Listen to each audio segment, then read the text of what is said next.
상속자가 되었느니라. 아멘.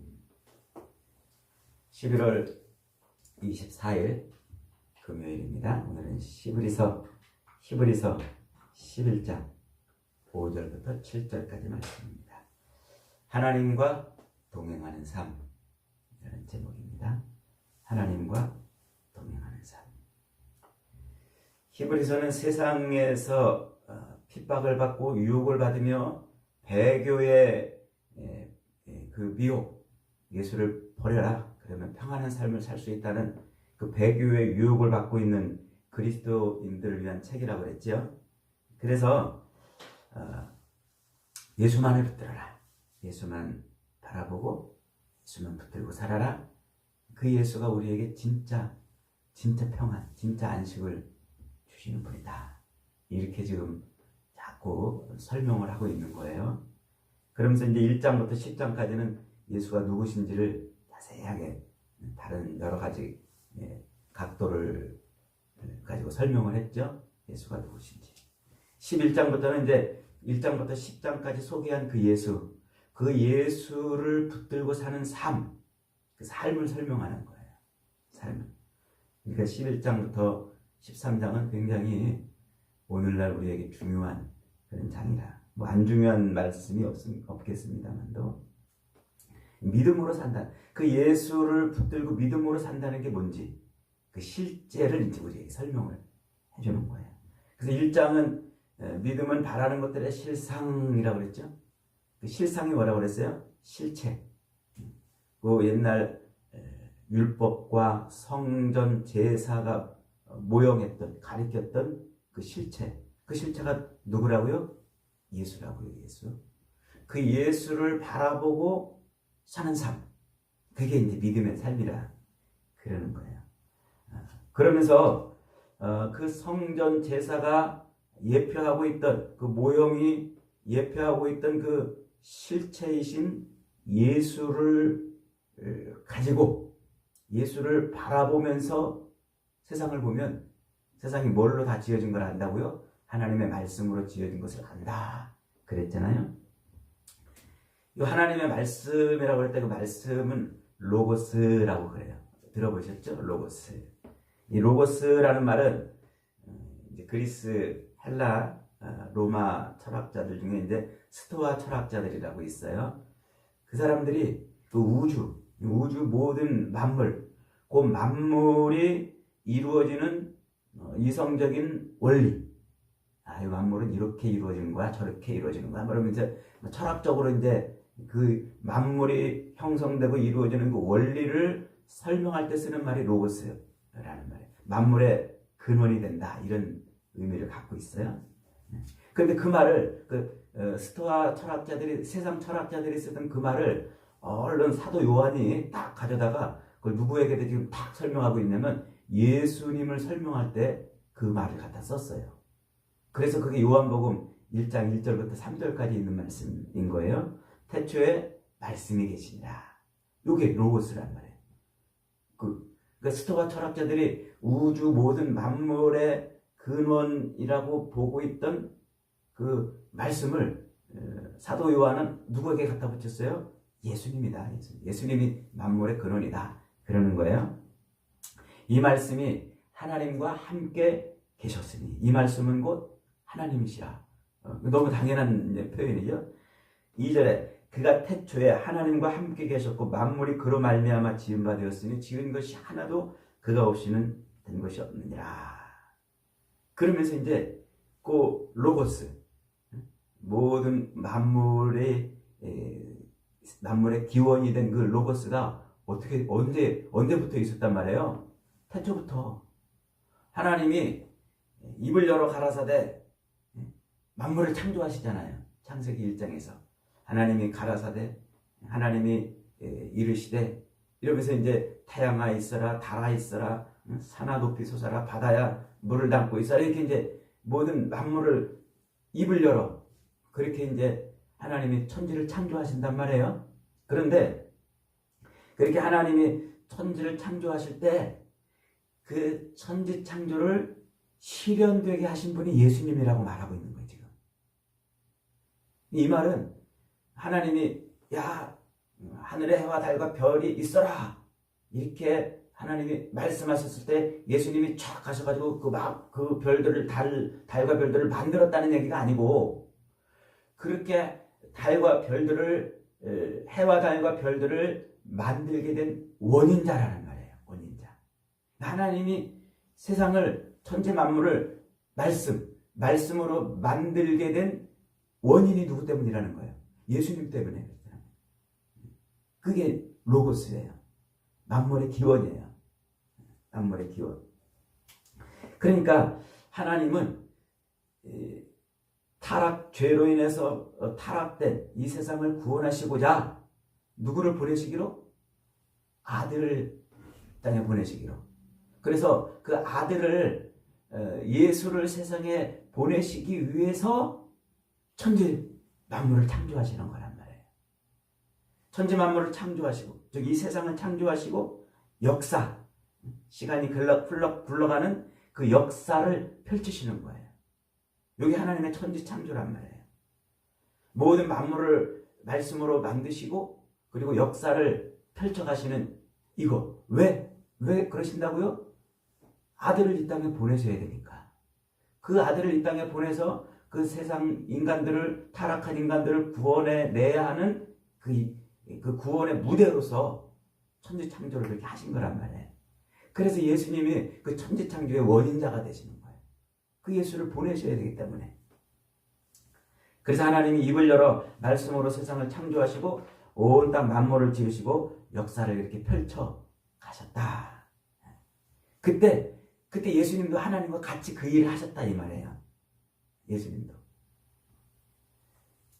그런데 지금 히브리서 기자는 그 창세기에 그때 그거를 뭐라고 해석을 했냐면 그 하나님의 말씀을 로고스라는 말로 안 쓰고 레마 이렇게 썼어요. 레마. 그래서 3절에 믿음으로 모든 세계가 하나님의 말씀으로 지은 줄을 아나니 그때 그 말씀은 로고스가 아니고 레마라는 말이에요. 레마. 이 레마라는 말은 하나님의 입에서 나온 그 말씀 로고스죠. 하나님의 입에서 나온 그 로고스가 각 개인에게 계시될 때 표현될 때 그 말씀이 성취되는 것 그것을 레마라고 해요. 그러니까 성경의 이 말씀이 이게 로고스예요. 근데 이 말씀이 내가 그 말씀을 아멘 받아가지고 내 삶에서 적용하며 살아갈 때 그걸 레마라 이렇게 말한단 말이에요. 내 안에서 하나님의 말씀이 실현이 될 때 그걸 레마라 이렇게 말해요. 그러니까 지금 히브리서 기자가 이 로고스를 일부러 로고스라고 안 쓰고 레마라고 쓰고 있단 말이에요. 그러니까 그리스도 하늘의 실체이신 그 예수 로고스이신 만물의 그 원인자이신 로고스이신 그 예수가 우리의 삶에 들어와서 하나님의 말씀을 실현하시는 분이 됐다는 거예요. 그래서 하나님의 말씀을 실현하는 그런 일이 예수 그리스도로 말미암아 벌어지고 있다. 그래서 지금 워드 플레이를 쓰고 있는 거예요. 요 워드 플레이를. 그러니까 이 세상을 구원하시기 위해서 그 무대로 천지 만물을 창조하시고 역사를 펼치시고 예수를 거기다 보내셨어요. 그래서 십자가를 세웠죠. 그 십자가에 달려 매달리신 그 예수를 바라볼 때 우리 안에 믿음을 격발시켜서 하나님의 말씀이 내 삶에서 실현되게 만드신다는 거예요. 이게 로고스와 레마의 관계입니다. 그래서 십자가에 달린 예수를 내가 바라봄으로 내 안에서 믿음이 격발돼서 그렇게 하나님의 말씀이 실현되는 삶, 즉 믿음으로 사는 삶, 그 삶을 살아갈 때 그때 내 삶은 어디로 들어간다고요? 안식에 들어간다 이 말이에요.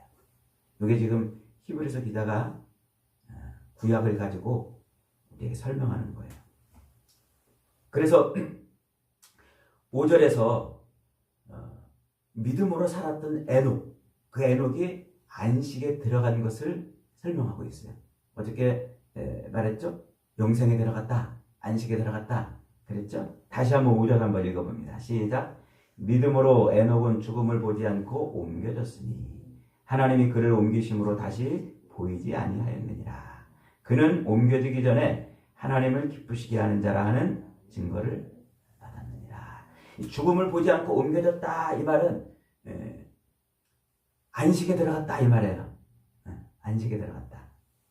이 안식에 들어갔다라는 말을 다른 말로 표현하면 하나님 나라에 들어갔다, 또는 하나님의 통치 안으로 들어갔다, 또는 하나님의 백성이 되었다, 또는 하나님과 동행한다 이 말이에요. 이거 잊어버리면 안 돼요. 안식에 들어갔다는 말이 뭐라고요? 그냥 그 얼핏 드는 생각으로는 천국 갔다 이 말 아니에요. 우리가 이제 장례식 가가지고 이제 인생의 모든 수고를 끝나고 안식에 들어갔다 이렇게 말하잖아요. 그 안식에 들어갔다는 말이 하나님 나라에 들어갔다는 말이에요. 그 하나님 나라에 들어갔다는 말은 다른 각도로 하나님의 통치 안으로 들어갔다는 말이에요. 하나님의 완전한 통치 안으로. 그 말을 다른 말로 말하면 완전한 하나님의 백성이 됐다는 말이에요. 그 말을 다른 말로 말하면 뭐라고 그래요? 하나님과 동행한다 이 말이에요. 하나님과 동행한다.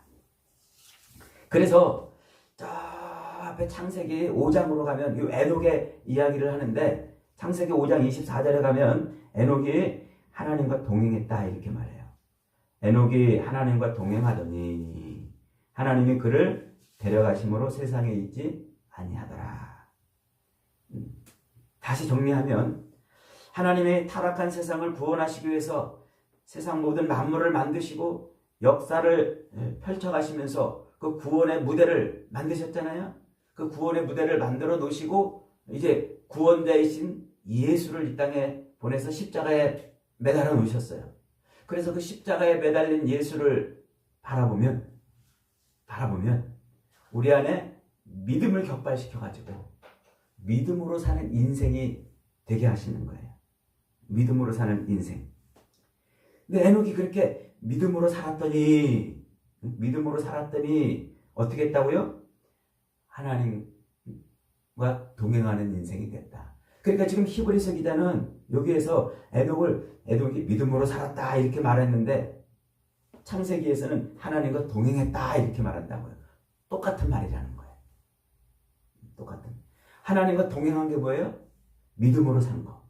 믿음으로 산 게 뭐예요? 안식에 들어간 거. 안식에 들어간 게 뭐예요? 하나님의 통치에 들어간 거. 하나님의 나라에 들어간 거란 말이에요. 이게 개념이 이렇게 설명이 되는 거예요. 그래서 하나님과 동행하는 삶, 그 안식에 들어갔는데 이 말이 이제 무슨 뜻이냐면, 이게 도대체 무슨 뜻인가? 하나님과 동행했다는 말이 무슨 뜻인가? 창세기 5장 에녹의 삶에 들어가 보면 이제 알 수가 있어요. 창세기 5장에 가면은요, 에녹의 족보가 나와요. 에녹은 야렛이라는 사람의 아들이에요. 근데 그가 몇 년 살았다고요? 962살. 오래 살았어요. 962살. 그런데 그가 65살에 55살에 아기를 낳아요. 그 낳는데 아기 이름이 뭐예요? 무드셀라. 무드셀라는 몇 살까지 살아요? 아버지보다 더 살아요. 969살. 성경에서 제일 오래 산 사람이에요. 이 무드셀라라는 이름은 창 던지는 자예요. 그 뜻이. 그런데 그 창 던지는 자라는 그 뜻 속에는 숨겨진 뜻이 있어요. 그게 뭐냐면 그가 죽으면 심판이 온다 이런 뜻이 있어요. 무드셀라라는. 그러니까 무드셀라라는 말이 무슨 뜻이라고요? 그가 죽으면 심판이 온다. 심판이 온다. 이게 왜 창 던지는 자가 그가 죽으면 심판이 온다 이런 말로 이해가 되느냐면, 옛날에는 전쟁을 할 때 전쟁의 그 맨 선봉에 누가 섰어요? 창 던지는 부대가 서 있어요. 그래서 쫙 군대가 저쪽 상대편 군대랑 싸우려고 들판에 딱 양쪽에 진영을 짜고서는 제일 먼저 뭘로 공격해요? 창으로 공격하는 거예요. 창 던지는 부대가 한 방에 적을 제압해버리면 그 전쟁은 승리예요. 그런데 그 창 던지는 부대가 되레 상대편에게 먼저 죽으면 어떻게 돼요? 그 전쟁 끝이에요. 그 전쟁에 이길 수가 없는 거예요. 그러니까 그 창 던지는 부대가 죽으면 심판이에요, 그냥. 이런 의미예요. 거기서 온 거예요.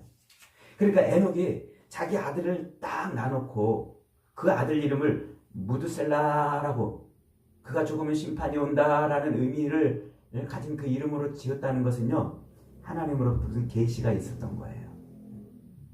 이 아들이 죽으면 심판이 올 것이다, 이런 계시를 받았다는 거예요. 그래서 자기 아들 이름을, 그 하나님의 계시를 자기 아들 이름에 넣은 거예요.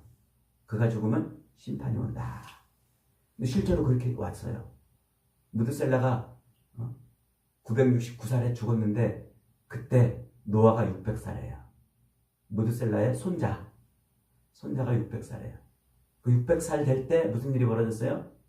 홍수 심판이 일어났어요. 심판이 온 거예요. 이름대로 됐어요. 그러니까 한번 생각해 보세요. 하나님의 계시를 받아가지고 자기 아들 이름을 그가 죽으면 심판이 온다라고 지은 이 에녹은 그 아들을 볼 때마다 무슨 생각이 나요? 저놈이 죽으면 심판인데, 저놈이 죽으면 세상 끝인데, 그놈이 감기라도 걸리면은, 그놈이 어디 아프기라도 하면 저놈이 죽으면 이제 끝이라는 그 생각을 갖고 있을 거 아니에요. 길을 가다가 넘어지기라도 할까봐, 무슨 일이 생겨가지고 저놈이 죽을까봐 늘 무슨 생각을 하고 사는 거예요? 단 하루도 하나님의 심판을 생각하지 않을 수가 없는 거예요. 세상 끝날이, 저놈이 죽으면 세상이 끝인데? 이러고 사는 거예요. 그걸 세상의 끝을 늘 생각하며 사는 신앙을 뭐라고 그래요? 종말론 신앙, 이런단 말이에요. 종말론 신앙. 그러니까 에녹은 매일매일 늘 저놈이 죽으면 세상이 끝난다는 그 생각으로 오늘이 어쩌면 마지막일지도 모른다. 오늘이 어쩌면 마지막일지도 모른다. 이러면서 매일을 살아가는 거예요. 그걸 뭐라고 그런다고요? 성경은 종말론 신앙이란다고요. 바로 그 종말, 오늘 나의 종말이 올지도 모른다는 그 절박한 마음으로 늘 하나님 아버지를 생각하며 사는 사람을 성도라고 성경은 말하는 거란 말이에요. 성도. 그들은 하루하루를 오늘이 어쩌면 마지막일지도 모르니까 막 살지 않고 어떻게 하면 하나님의 뜻에 합당한 삶을 살까? 그런 생각을 하는 거예요. 어떻게 하면 하나님을 기쁘시게 하고 살까? 왜? 하나님 앞에 서야 되니까. 세상이 끝나면 하나님 앞에 서야 되니까. 어떻게 하면 하나님을 기쁘시게 할까? 늘 그 생각을 하며 사는 거예요. 에녹이 그런 삶을 살았다는 거예요.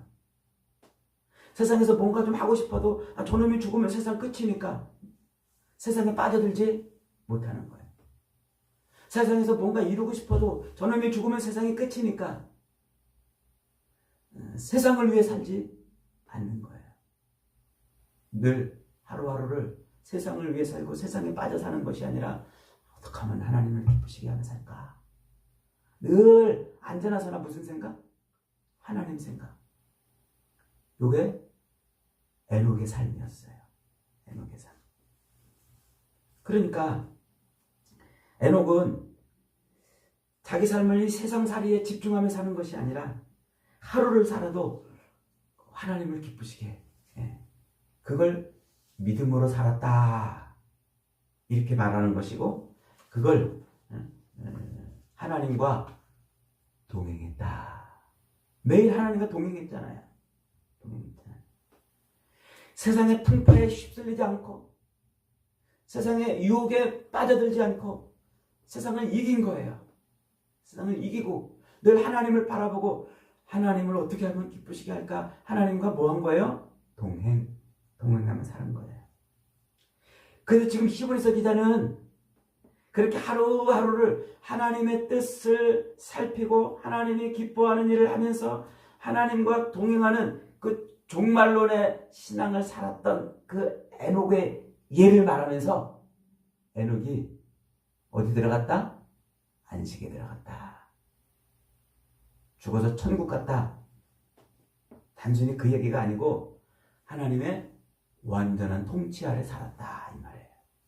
하나님의 완전한 통치. 그래서 지금 히브리서 기자가 이 핍박을 받고 유혹을 받고 있는 그리스도인들에게 세상의 핍박과 유혹에 흔들리지 말아라. 예수를 십자가에 달려 죽으신 그 예수를 바라보고 그 예수를 믿음으로 살아라. 그러면 완전한 하나님의 통치에 들어가는 삶이 될 것이다. 그러면 세상이 너희를 아무리 뭐라고 그래도 하나님이 너희를 완전히 통치하시고 완전히 지키시기 때문에 하나님의 안식을 누릴 것이다. 그 얘기예요 지금. 그 하나님의 안식에 들어가는 방법은 뭐밖에 없다고요? 믿음으로. 십자가에 달려 죽으신 그 예수를 믿음으로. 그 예수를 바라볼 때 하나님이 우리에게 믿음을 격발시켜서 하나님을 바라보며 사는, 하나님을 위해서 사는, 하나님을 기쁘시게 하는 삶을 살게 만든단 말이에요. 살게. 그러면서 또 히브리서 기자가 7절에서 이번에는 누구 예를? 노아의 예를 또 들어줘요. 노아. 7절 읽어봅니다. 시작. 믿음으로 노아는 아직 보이지 않는 일에 경고하심을 받아 경외함으로 방주를 준비하여 그 집을 구원하였으니 이로 말미암아 세상을 정죄하고 믿음을 따르는 의의 상속자가 되었느니라. 하나님이 타락한 세상을 심판하고 노아를 통해서 구원을 이루시려고 하나님이 노아에게 뭐라고 말씀하셨어요? 야 노아야, 너 방주를 지어라 라고 노아에게 말씀하셨다고요. 방주를 지어라 하고 말씀. 노아는 그 하나님의 말씀, 그 말씀을 받고 어떻게 했어요? 120년 동안 방주를 지으려고 순종했단 말이에요. 그렇게 하나님의 말씀을 받아서 자기 삶에 그 말씀이 실현되도록, 방주를 지으라는 말씀이 자기 삶에서 실현되도록 방주를 지었던 그 노아의 삶, 그걸 창세기 기자가 그걸 뭐라고 설명하고 있다고요? 창세기 6장 9절 한번 봅니다. 제가 읽어봅니다. 이것이 노아의 족본이라. 노아는 의인이요 당대의 완전한 자라. 그는 하나님과 동행하였으며. 똑같은 말을 썼네요. 에녹도 하나님과 동행했다고 그랬잖아요. 노아도 지금 하나님과 동행했다고 그래요. 그러니까 노아는 하나님의 말씀이 자기에게 임한 순간, 방주를 지어라라는 그 말씀이 자기에게 임한 순간부터 세상을 본 게 아니라, 세상으로 달려간 게 아니라 하나님의 심판이 임할 것을 바라보며 종말론 신앙을 갖고 그 삶을 시작한 거예요. 그래서 하나님을 늘 바라보고, 아, 하나님이 내게 말씀을 주셨지, 이 말씀을 내 삶에서 실현되게 해야지, 그러면서 하나님만 바라보고 사는 거예요. 그래서 뭐라고 그래요? 오늘 본문 히브리서 7절에서 노아는 아직 보이지 않는 일에 경고하심을 받아 경외하심으로 방주를 준비했다고. 방탕함으로 세상에 간 게 아니라 이제 세상 내일 종말이 오는구나, 내가 언제 더 즐기겠냐 하면서 방탕함으로 세상에 간 게 아니라 하나님을 경외하심으로 그 말씀을 자기 삶에서 실현해냈단 말이에요. 그걸 창세기 기자가 지금 뭐라고 지금 노아가 자기 하나님의 말씀을 자기 삶에서 실현해내는 그 삶을 뭐라고 지금 표현했다고요? 하나님과 동행했으며, 이렇게 말한단 말이에요. 그러니까 하나님과 동행한 그 노아의 끝은 뭐였어요? 안식이란 말이에요. 구원, 안식. 하나님의 안식에 들어간 거예요. 그러니까 이 노아는 120년 동안 방주를 지으면서 얼마나 많은 세상의 핍박을 받았겠어요. 얼마나 많은 조롱을 받았겠어요. 얼마나 많은 유혹을 받고 말이죠. 그 수많은 사람들이 노아에게 달려들어서, 야, 이 미친놈아, 산에다가 방주를 짓는 놈이 어딨냐, 야, 너, 그러면서 얼마나 많이 유혹하고 핍박하고 그랬겠냔 말이에요. 그런데 노아는 어떻게 했어요? 그 모든 세상 풍파와 유혹에 흔들리지 않고 그 말씀을 실현해내는 그 삶을 사는 거예요. 하나님을 경외함으로. 그게 하나님과 동행했다는 말이에요. 지금 히브리서 기자가 요 에녹하고 노아의 예를 들어가지고 말하고 싶은 게 뭐냐면, 세상의 그런 핍박, 세상의 그런 유혹, 거기에 이렇게 막 시달리면서 그 넘어지고 쓰러지고 세상에 끌려가는 삶이 아니라 오직 십자가에 달려 죽으신 그 예수를 바라보는 그 믿음, 그 예수를 바라봄으로 격발되는 그 믿음으로 살아갈 때 그걸 뭐라고 그런다고요? 하나님과 동행하는 삶이다 라고 지금 말하고 있는 것이고, 그 하나님과 동행하는 삶에 하나님이 뭐 하신다고요? 안식을 주신다.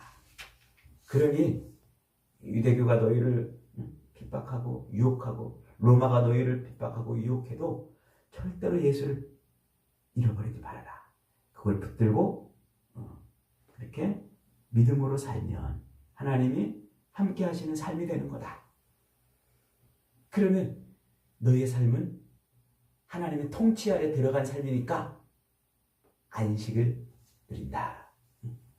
그래서 이제 신학자들은 우리가 예수를 믿음으로 우리의 신분이 하나님의 자녀가 되잖아요. 하나님의 백성이 되고, 그럼 하나님 나라의 삶을 사는 거예요. 하나님의 백성이니까, 하나님 나라 백성이니까 하나님의 나라에 사는 거잖아요. 그런데 아직 우리가 완전한 하나님 나라에 들어가지를 못했어요. 그때는 주님의 재림으로 혹은 우리의 인생의 끝으로 완전한 하나님 나라에 들어가요. 그래서 하나님의 나라는 이미 임했고 아직 임하지 않았다, 이렇게 말해요. 우리는 지금 두 가지 신분을 갖고 사는 거예요. 대한민국 국민으로도 살면서 하나님 나라 백성으로도 사는 거예요. 이미 하나님 나라 백성으로 사는 거예요. 그러니까 하나님 나라 백성으로 살지만 아직 임하지, 완전한 하나님 나라가 임하지 않았으니까 우리는 이 땅을 살면서 이마에 땀을 흘려야 먹고 살고 육신의 삶을 살아야 되니까, 또 눈에는 눈물이 있고 수고하고 무거운 짐을 지고 하루하루를 사는 거예요. 그러나 하나님은 어떻게 하신다고요? 그런 삶을 사는 우리를 내버리지 않고 동행하심으로, 다른 말로 말하면 예수님의 언어로 말하면 임마누엘 하심으로 그 세상의 그 모든 시련과 풍파와 환난과 유혹을 이기게 해주신단 말이에요. 그래서 세상이 편안함을 주고 안식을 주겠다고 유혹을 하는데, 그 세상이 주는 안식이 아니라, 세상이 주는 평안이 아니라 우리 주님이 주는 평안을 누리며 사는 삶을 살게 하신단 말이에요. 주님이 주시는 평안. 그래서 요한복음 14장 27절에서 그러는 거예요. 예수님이 마지막 그 성찬식을 하시면서 평안을 너희에게 끼치노니 나의 평안을 너희에게 주노라. 내가 너희에게 주는 것은 세상이 주는 것 같지 아니하니라. 너희는 마음에 근심하지도 말고 두려워하지도 말아라. 이것을 너희에게 이루는 것은 내가 너희로 내 안에서 평안을 누리게 하려 함이라. 세상에서는 너희가 환난을 당하나 담대하라. 내가 세상을 이겼노라. 그런 거예요. 그러니까 예수 그리스도의 십자가를 바라보고 그 예수를 붙들고 살면, 믿음으로 살면 주님 우리에게 뭘 주세요? 평안을. 세상이 주는 것 같지 않은 평안을 우리에게 주신단 말이에요. 너희가 세상에서 환난을 당하나 담대하라. 내가 세상을 이기었노라 말씀하시는 거예요. 여러분, 날마다 로고스이신 예수님이 여러분 삶의 레마가 되기를 바랍니다. 하나님의 말씀이 여러분 삶에서 늘 실현되는 삶을 살아내십시오. 그러면 그 실현되는 삶을 하나님과 동행하는 삶이 되게 해주실 거예요. 그때 우리는 세상이 줄 수 없는 진짜 안식, 진짜 평안을 누리게 되는 거예요. 세상이 우리를 두렵게 하고 세상이 우리를 근심하게 할지라도 우리는 담대하게 그리스도를 바라봄으로 평안을 누리는 거예요. 저와 여러분의 삶이 오늘 히브리서 기자가 이야기하고 있는 진짜 평안의 삶, 하나님과 동행하는 삶이 늘 이루어지기를 주님의 이름으로